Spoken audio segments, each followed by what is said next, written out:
નમસ્તે મિત્રો, સ્વાગત છે આપનું આજના તાજા સમાચારોની અંદર। તો ગુજરાતના દરેક સમાચાર આજના વિશે વાત કરીએ તે પહેલા મિત્રો તમને જણાવી દે વિડિયોને છેલ્લે સુધી જોતા રહેજો, જેથી કરીને આજના દરેક સમાચાર તમને મળી જાય અને ગુજરાતના રોજના સમાચાર મેળવવા માટે આ ચેનલને સબસ્ક્રાઇબ કરવાનું પણ ભૂલતા નહીં। તો મિત્રો આજના પ્રથમ સમાચાર વિશે વાત કરીએ તો વાહન ચાલકો ખાસ ધ્યાન આપી લે। મિત્રો સગીરને વાહન આપશો તો થશે સજા દંડ। મિત્રો ઉત્તર પ્રદેશ સરકારે સગીરને વાહન ચલાવવા મામલે નવો નિયમ લાગુ કર્યો છે। ખાસ મિત્રો ઉત્તર પ્રદેશમાં 18 વર્ષથી ઓછી ઉંમરના બાળકો વાહન ચલાવી નહીં શકે। સરકારે સંપૂર્ણ પ્રતિબંધ લગાવી દીધો છે। યુપી સરકારે સગીર યુવક યુવતીઓ પર 2 વ્હીલર કે 4 વ્હીલર ચલાવવા પર પ્રતિબંધ મૂક્યો છે। આ નિયમનો ભંગ કોઈ કરશે તો તેના વાહન માલિકને 3 વર્ષની સજા અને 25,000 રૂપિયાનો દંડ પણ ફટકારવામાં આવી શકે છે। સાથે જ ગુજરાત સરકારમાં આવું હોવું જોઈએ કે નહીં તે પણ મિત્રો તમે મને કોમેન્ટમાં લખીને જણાવી આપજો। મિત્રો ત્યાર પછીના સમાચાર વિશે વાત કરીએ તો ખેડૂત ભાઈઓ માટે એક મોટી ખુશખબર આવી રહી છે। ખાસ મિત્રો કપાસના ભાવમાં મંદીનો માહોલ હવે પૂરો થવાની સંભાવના દેખાઈ રહી છે, કારણ કે ધીમે ધીમે હવે ભાવ વધી શકે છે। ચૂંટણી આવવાને કારણે કેન્દ્ર સરકાર આ વર્ષે 1404 રૂપિયાના ટેકાના ભાવે કપાસની ખરીદી કરી રહી છે। સાથે જ કપાસના ઉતારા અને ક્વોલિટી આ વર્ષે સારી જોવા નથી મળી, એટલે ભાવ 1800 ની સપાટીએ પહોંચી શકે છે તેવો મિત્રો ઓછા સંજોગો છે। ગઈકાલે માણાવદરમાં કપાસનો ઊંચો ભાવ 1535 રૂપિયા સુધી ગયો હતો, જ્યારે એવરેજ ભાવો અત્યારે કપાસના 1350 થી લઈને 1450 સુધી ચાલી રહ્યા છે।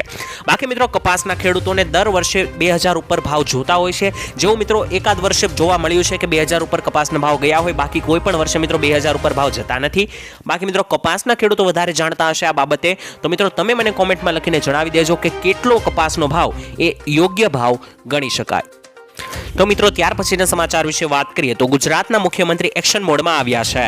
મુખ્યમંત્રી ભૂપેન્દ્ર પટેલે સરકારી કામની ગુણવત્તાને લઈને ટકોર કરી છે। તેમણે કહ્યું કે ક્વોલિટીમાં કોઈ બાંધછોડ નહીં ચાલે। કામ 2 મહિના મોડું થાય તો ચાલશે, પણ કામની ગુણવત્તા એકદમ સટીક હોવી જોઈએ અને કામની ગુણવત્તા સામે કોઈ પણ બાંધછોડ નહીં ચાલે। કામ સારું હોવું જોઈએ, જો નહીં થાય તો એક્શન લેવાશે। રાજ્યની મહાનગરપાલિકાઓ અને નગરપાલિકાઓ ચેક વિતરણ કાર્યક્રમમાં તેમણે આ નિવેદન આપ્યું હતું। એટલે કે મિત્રો ભૂપેન્દ્ર પટેલ કહી રહ્યા છે કે કામમાં ભલે મોડું થાય તો વધારે સમય લેવામાં આવે, પરંતુ કામ જે છે તે સારું હોવું જોઈએ। ખરાબ કામ ફટાફટ કરેલું ના હોવું જોઈએ। સમય લેતાની સાથે જ સારું કામ તે માગે છે તેવું મિત્રો સરકાર એટલે કે મુખ્યમંત્રી કહી રહ્યા છે। તો મિત્રો ત્યાર પછીના સમાચાર વિશે વાત કરીએ તો ખેડૂતો માટે સારા અને ખૂબ જ મહત્વપૂર્ણ સમાચાર આવી રહ્યા છે, કારણ કે મિત્રો ટ્રક ચાલકોની હડતાલ ચાલી રહી હતી, એની જેની અસર સીધી ખેડૂતોના ખિસ્સા ઉપર પડી રહી હતી। તમે પૂછશો ટ્રક ચાલકની હડતાલને લઈને ખેડૂતોના ખિસ્સા પર કઈ રીતે અસર પડે, તો આવો જાણીએ। મિત્રો ટ્રક ચાલકોની હડતાલ ખુલતા જ ડુંગળીના ભાવ ઉચકાયા છે। રાજકોટ માર્કેટ યાર્ડમાં ડુંગળીના ભાવ 200 રૂપિયા હતા। આ ભાવ અત્યારે વધીને 400 રૂપિયાથી લઈને 500 રૂપિયા સુધી બોલાયા હતા।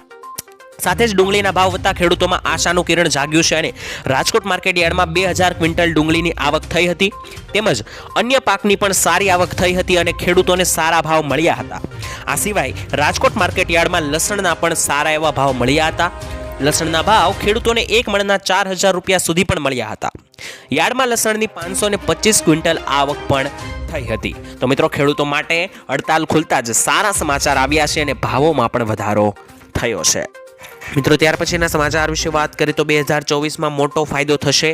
મિત્રો 60 વર્ષ કે તેથી વધુ ઉંમરના નિરાધાર વૃદ્ધ લોકોને 1000 રૂપિયા, જે મિત્રો 60 થી 70 વર્ષના છે તેમને 1000 રૂપિયા અને 80 વર્ષથી ઉપરના જે પણ લોકો છે વૃદ્ધો તેમને 1250 રૂપિયાની માસિક સહાય આપવામાં આવશે। વર્ષ 2024માં નિરાધાર વૃદ્ધ પેન્શન યોજના હેઠળ ચૂકવવામાં આવશે।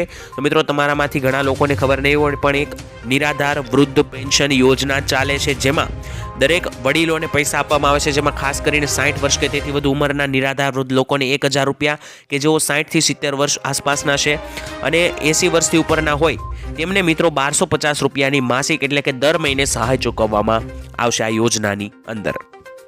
મિત્રો ત્યાર પછીના સમાચાર વિશે વાત કરીએ તો લોન માફી અંગે મોટી જાહેરાત ખેડૂતો દ્વારા। મિત્રો વાત કરીએ તો ખેડૂત મિત્રો માટે સૌથી મોટા સમાચાર આપવા છે તમામ ખેડૂતો માટે। આ સમાચાર ખૂબ જ અગત્યના છે। મિત્રો દેવા માફીને લઈને મોટા સમાચાર આવ્યા છે કે મોદી સરકાર 2004ના વર્ષમાં જ્યારે સત્તા ઉપર ગુજરાતમાં આવી ત્યારે એમણે કીધું હતું કે 2022 સુધીમાં ખેડૂતોની આવક બમણી કરી દઈશ, અને મોદી સરકારે આ વચન આપ્યું હતું અને કહેવાય છે કે મોદી સરકારનું વચન તો ખૂબ જ અનેરું હોય છે। મોદી સરકાર વચન આપે એ વચન ક્યારેય ખોટું નથી જતું, પરંતુ આ વચનનું લક્ષ્ય હજુ સુધી પહોંચ્યું નથી. અને વાત કરીએ ખેડૂતોની આવક બમણી થવાની, તો મિત્રો 2022નું સાલ તો જતું રહ્યું, તેને 2 વર્ષ પૂરા થવા આવ્યા, પરંતુ ખેડૂતોની આવક બમણી તો નહીં પરંતુ અડધી જરૂર થઈ ગઈ છે તેવું પણ મિત્રો અમુક ખેડૂતોનું માનવું છે. મિત્રો આ અંગે ખેડૂતો વધારે જાણતા હશે તો ખેડૂત મિત્રો કોમેન્ટ બોક્સમાં તમારો મંતવ્ય લખીને જણાવી દેજો. કરીએ તો 2016મો હપ્તો ક્યારે આવશે? મિત્રો 15મા હપ્તાના વિતરણ બાદ લાભાર્થીઓ 16મા હપ્તાની આતુરતાથી રાહ જોઈ રહ્યા છે. મિત્રો ખેડૂત મિત્રોને 15મો હપ્તો જે છે તે નવેમ્બર મહિનામાં દિવાળી આસપાસ મળ્યો હતો, ત્યારબાદ 16મા મહિનાની રાહ ખેડૂતો જોઈ રહ્યા છે. તમે મિત્રો જાણો છો જે હપ્તો મળે ત્યારબાદ 4 મહિના પછી એક નવો હપ્તો આવતો હોય છે. તો નવેમ્બર મહિનામાં જે છે તે મિત્રો તમને મળ્યો હતો હપ્તો 15મો. તો હવે 16મા હપ્તા વિશે વાત કરીએ તો આ અંગે કોઈ પણ સત્તાવાર જાહેરાત નથી કરવામાં આવી, પરંતુ મીડિયાના અહેવાલો એવું સૂચવે છે કે આ 16મો હપ્તો જે છે તે મિત્રો ફેબ્રુઆરી મહિનાની આસપાસ આવી શકે અથવા તો ફેબ્રુઆરી મહિનામાં જ તમારા ખાતામાં આવી શકે. કરીએ તો મફત ગેસ અને 300 રૂપિયા સબસિડી મળશે. મિત્રો રેશન કાર્ડ ધારકોને વર્ષ 2024થી 26 સુધીમાં નવા 75 લાખ મફત ગેસ કનેક્શન આપવાનો નિર્ણય કેન્દ્ર સરકારે લીધો છે, જેને કારણે સરકાર ઓઇલ કંપનીઓને 1650 કરોડની ગ્રાન્ટ ફાળવશે. અને સરકારે છેલ્લા ગેસના ભાવમાં 200 રૂપિયાનો ઘટાડો ગયા મહિને કર્યો હતો. અને ઉજ્જવલા યોજનાના લાભાર્થીઓને વધુ 200 પ્લસ 100 રૂપિયા એટલે કે 300 રૂપિયાની સબસિડી આપવામાં આવે છે. તો મિત્રો ગેસને લઈને અને મફત ગેસ સિલિન્ડરને લઈને સરકાર અત્યારે ખૂબ જ આગળ કામ કરી રહી છે, જેથી કરીને દરેક ઘરે ગેસ મળી રહે અને સસ્તો ગેસ મળી રહે. મિત્રો ત્યાર પછીના સમાચાર વિશે વાત કરીએ તો ચૂંટણી દેવા માફી અંગે જાહેરાત કરવામાં આવી છે. મિત્રો ખેડૂતો માટે સૌથી મોટા સમાચાર આવ્યા છે કે ખેડૂતોના દેવા માફીને લઈને શું વાત આવી છે. ગુજરાતમાં કુલ 43 લાખ ખેડૂતો એવા છે કે જેના માથે અત્યારે દેવું છે, અને આ ખેડૂતોનું દેવું એમનેમ નથી થઈ જતું. આવી કુદરતી આફતો વારંવાર આવે છે, અતિવૃષ્ટિ સર્જાઈ જાય છે અને ખેડૂતોના પાક નિષ્ફળ જાય છે. અને આ વાવાઝોડા પણ મિત્રો આવી જાય છે, જેથી કરીને ખેડૂતોને ભારે એવું નુકસાન પાકોમાં જાય છે. તેમજ ખેડૂતોને નકલી બિયારણનો પણ ઘણીવાર શિકાર થતા આપણે જોયા છે. આ દરેક કારણોને કારણે ખેડૂત મિત્રોના પાકો નિષ્ફળ જતા હોય છે, અને આ તમામ આફતોને કારણે ખેડૂતોના પાકને નુકસાન થાય છે. ખેડૂતોને પૂરતું વળતર પણ મળતું નથી અને સરકાર પણ પૂરતું વળતર આપતી નથી. આ તમામને લીધે મિત્રો ખેડૂતોએ લોન લેવી પડે છે, અને ત્યારબાદ લોનનું વ્યાજ ઉપર વ્યાજ ચડીને આ અંગે જે છે તે મિત્રો વ્યાજ એટલું બધું વધી જાય છે કે ખેડૂત જે છે તે પૂરેપૂરો દેવામાં ધકેલાઈ જાય છે. તો મિત્રો આ આખી પ્રોસેસ હતી કે ખેડૂતોના માથે કઈ રીતે આટલું દેવું વધતું જાય છે, પરંતુ મિત્રો ખેડૂત મિત્રો હવે જે છે તે સરકાર પાસે એક અપીલ કરી રહી છે કે તેમને દેવામાંથી રાહત આપવામાં આવે. મિત્રો ત્યાર પછીના સમાચાર વિશે વાત કરીએ તો તમારી દીકરીને મળશે આટલા લાભો. મિત્રો તમારી ઘરે દીકરી હોય તો દીકરીઓ માટે મહત્વની વહાલી દીકરી યોજના અંતર્ગત ગીર સોમનાથ જિલ્લામાં વર્ષ 2022-23માં 3550થી વધુ દીકરીઓને વહાલી દીકરી યોજનાનો લાભ મળ્યો છે. તો તમારી ઘરે દીકરી હોય તો તમે પણ આ યોજનામાં અરજી કરી શકો છો. આ યોજનામાં કેટલા લાભો મળે છે? બહુ બધા લાભો મળે છે, જેના વિશે હું અત્યારે તમને જણાવી રહ્યો છું. ખાસ કરીને અંત સુધી જોતા રહેજો. મિત્રો આ યોજના વિશે વાત કરીએ તો અરજીઓ મિત્રો તમારે કરવાની રહેશે, પરંતુ વહાલી દીકરી યોજના અંતર્ગત રાજ્યમાં દીકરીઓના જન્મદરમાં વધારો કરવા માટે તેમજ કન્યા કેળવણીનો ઉત્તેજન આપવા ઉદ્દેશ્યથી 2 ઓગસ્ટ 2019 બાદ જન્મેલ પ્રથમ 3 સંતાન પૈકી તમામ દીકરીઓને આ યોજના હેઠળ ધોરણ 1માં પ્રવેશ વખતે પ્રથમ હપ્તા રૂપે 4000 રૂપિયા આપવામાં આવે છે. અને ત્યારબાદ જ્યારે તમારું સંતાન એટલે કે બાળકી ધોરણ 9માં આવે ત્યારે બીજો હપ્તો 6000 રૂપિયાનો દીકરીને આપવામાં આવે છે. અને દીકરી જ્યારે 18 વર્ષની થાય ત્યારે તેના ઉચ્ચ શિક્ષણ એટલે કે આગળના ભણતર માટે અથવા તો લગ્ન માટે ત્રીજા હપ્તા રૂપે 1 લાખ રૂપિયાની સહાય. આમ મિત્રો કુલ 1,10,000 રૂપિયાની સહાય વહાલી દીકરી યોજના અંતર્ગત તમને આપવામાં આવે છે. જેમાં મિત્રો વાત કરીએ તો વહાલી દીકરી યોજનાનો લાભ લેવા માંગતા અરજીપત્રક વિના મૂલ્યે મહિલા અને બાળ અધિકારીઓની કચેરીએ તથા તાલુકા મામલતદાર કચેરીએથી તમે મેળવી શકો. અને નોંધનીય છે કે વહાલી દીકરી યોજનાનો લાભ લેવા માટે દીકરીનું જન્મ પ્રમાણપત્ર, આધાર કાર્ડ, નિયત નમૂનામાં દંપતીનું સ્વઘોષણાપત્ર, દંપતીના લગ્નનું પ્રમાણપત્ર અને રેશન કાર્ડની નકલ વગેરે જેવા ડોક્યુમેન્ટ તમારી પાસે હોવા જોઈએ. આ ડોક્યુમેન્ટ હશે તો મિત્રો તમે તે ફોર્મમાં અરજી કરી શકશો, અને તમારી અરજી પાસ થશે તો 1,10,000 રૂપિયા તમારી દીકરીના નામે તમારા બેંક એકાઉન્ટની અંદર આવી જશે. તો મિત્રો ત્યાર પછીના સમાચાર વિશે વાત કરીએ તો પાક ધિરાણ લોન અંગે મોટા સમાચાર આવી રહ્યા છે. મિત્રો ગુજરાતના દરેક ખેડૂતો માટે પાક ધિરાણ લોનને લઈને આવ્યા મહત્વના સમાચાર. ખેડૂતોએ લીધેલી લોનની નવાજૂની કરવા માટે ખેડૂતો પાસેથી કેશ પેમેન્ટ માંગવાની બદલે ડાયરેક્ટ બેંકમાંથી ઓટો રિવ્યુ કરવામાં આવે તેવી મિત્રો ખેડૂતો માંગ કરવામાં આવી છે ખેડૂતો દ્વારા. અને ખેડૂતોની બેંકના લોનના પૈસા ભરવા માટે બહારથી વ્યાજમાં પૈસા લાવીને વ્યાજના પૈસા ભરવા પડે છે, જેથી ખેડૂતોને ઓટો રિન્યુની સુવિધા આપીને ખેડૂતોને થોડી રાહત આપવામાં આવે તેવી માંગ પણ ખેડૂતો દ્વારા થઈ રહી છે. જોકે મિત્રો વારંવાર પાક ધિરાણ લોન અને દેવા માફીને લઈને સમાચારો આપવામાં આવી રહ્યા છે, તો પણ ખેડૂતોના દેવા અને પાક ધિરાણમાં રાહત આપવામાં નથી આવતી. હવે મિત્રો 2024ની વિધાનસભાની ચૂંટણી પણ આવી, લોકસભાની ચૂંટણી મિત્રો ઇવન આવી રહી છે અને મિત્રો 2024ની લોકસભાની ચૂંટણી પહેલા ખેડૂતોના દેવા માફ કરવામાં આવે અને મિત્રો જે ખેડૂતોએ પાક ધિરાણ લોન પર લીધી છે લોન તેમને મિત્રો રાહત આપવામાં આવે તેવું મિત્રો ખેડૂત દ્વારા માંગ કરવામાં આવી છે. પરંતુ આ અંગે મિત્રો સરકારે હજુ સુધી કોઈ સત્તાવાર જાહેરાત નથી કરી. જો ભવિષ્યમાં કોઈ આ અંગે સત્તાવાર રીતે જાહેરાત થશે તો અમે તમને સૌપ્રથમ જણાવી આપીશું. ત્યારબાદના સમાચાર વિશે મિત્રો વાત કરીએ તો પેટ્રોલ ડીઝલને લઈને કેન્દ્રીય મંત્રીનું મોટું નિવેદન આવ્યું છે. મિત્રો ખાસ ક્રૂડ ઓઇલના ભાવમાં ઘટાડાને લઈને પેટ્રોલની છૂટક કિંમતમાં 10 રૂપિયા પ્રતિ લીટર અને ડીઝલની કિંમતમાં 6 રૂપિયા પ્રતિ લીટર સુધીનો ઘટાડો થઈ શકે છે. હવે મિત્રો પેટ્રોલિયમ મંત્રી હરદીપસિંહ પુરીએ પેટ્રોલ અને ડીઝલના ભાવમાં ઘટાડાના સમાચારને અફવા ગણાવી છે.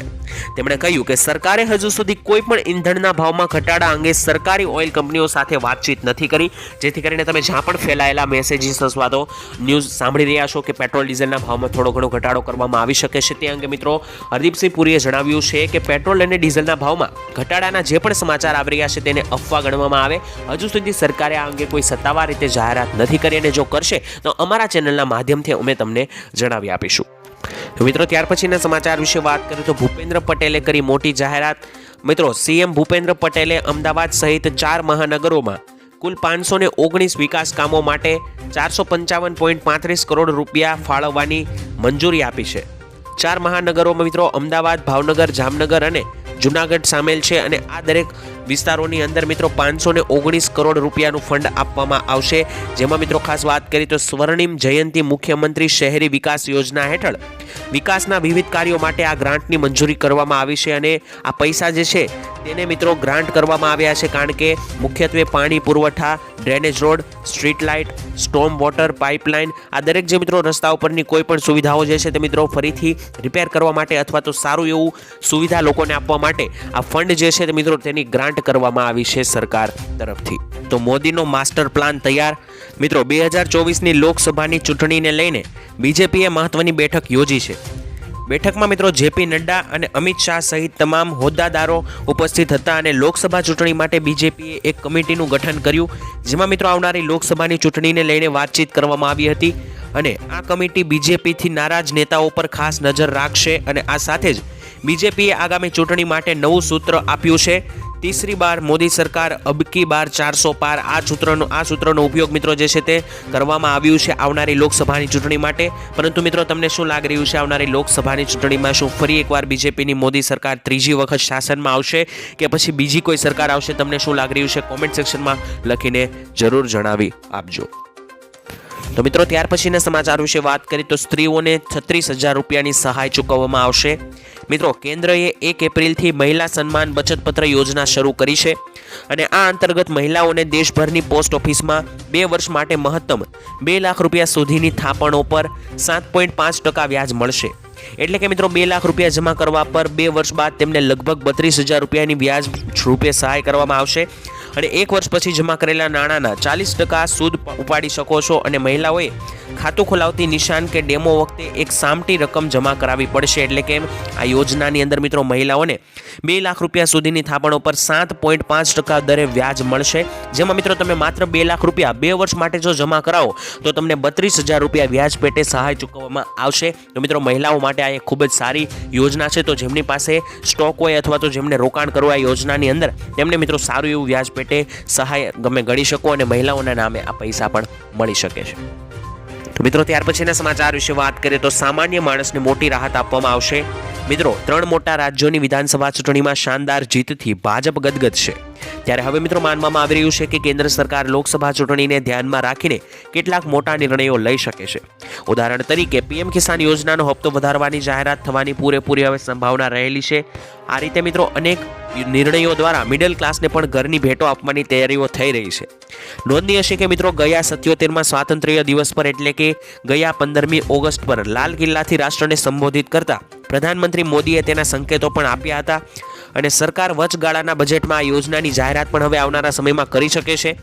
મિત્રો નોંધનીય છે કે લોકસભા ચૂંટણી પહેલા ફેબ્રુઆરી મહિનામાં નાણામંત્રી નિર્મલા સીતારામન વચગાળાનું બજેટ રજૂ કરશે અને આ બજેટમાં ચૂંટણીને ધ્યાનમાં રાખીને જાહેરાતો થવાની સંભાવના છે, કારણ કે આ બજેટ ખૂબ જ એક વધારે રોલ અદા કરશે ચૂંટણીની અંદર. કારણ કે જો બજેટ સારું હશે તો ચૂંટણીમાં ખેડૂતોના વોટ સરકારને મળશે અને જો બજેટમાં ખેડૂતોને નારાજ કરવામાં આવશે તો મિત્રો બની શકે કે આવનારી લોકસભાની ચૂંટણીમાં ખેડૂતોના વોટ જે છે તે ભાજપ સરકારને તૂટે. માત્ર મિત્રો આવનારું બજેટ જે છે તે ખૂબ જ મહત્વપૂર્ણ રહેશે અને તેમાં આ પીએમ કિસાન યોજનાનો હપ્તો વધારવાની જાહેરાત થવાની પૂરેપૂરી સંભાવના રહેલી છે.